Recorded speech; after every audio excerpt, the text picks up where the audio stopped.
Bueno, gu Mari Alonso eta Oiana Arana gara, gure proiektuaren izena da HJZ edo akabatu egin zaitugu. Eta gauz dinamoan, gorputzaren eremuan, gu ibili gara batez ere soinuaren eremuaren eta gorputzaren eremuaren artean. Gizarte antropologia master batean elkar ezagutu genuen eta hor ikusi genuen interesa daukagula erritualak, mitologia, etnografia eta autoetnografia metodo bezala erabiltzea, ez bakarrik antropologian, baizik eta arte sorkuntzetan ere.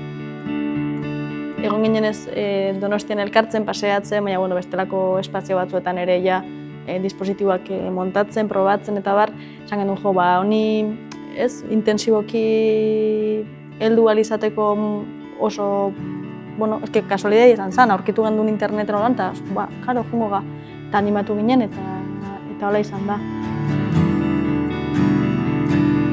Bestenan agertuko dana ez da izango ikerketa horren emaitza bat, ez ondorio esanguratsu batzuk, ze ez dira egon edo ez ditugu plazaratu nahi zantzu horretan.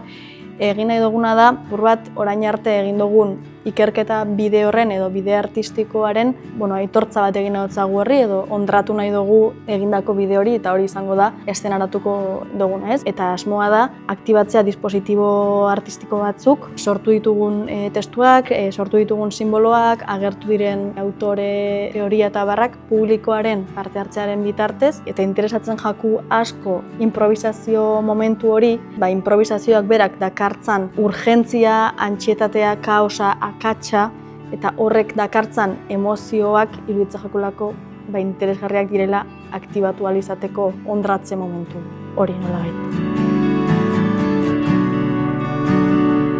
Eta gure intentzioa da iraian, urrian aurkeztea prestatzen ari garen. Izango da formatu txikiko performance bat, ez dakigu zer izango dan, baina guk autoetnografia eszenikoa edo deitu hotzago lan beti jarri behar da hitz konpoxo batez, eta seguramente beste gauza hobe batzuetarako erabiliko da kontzeptu hori ere, baina hori izango da.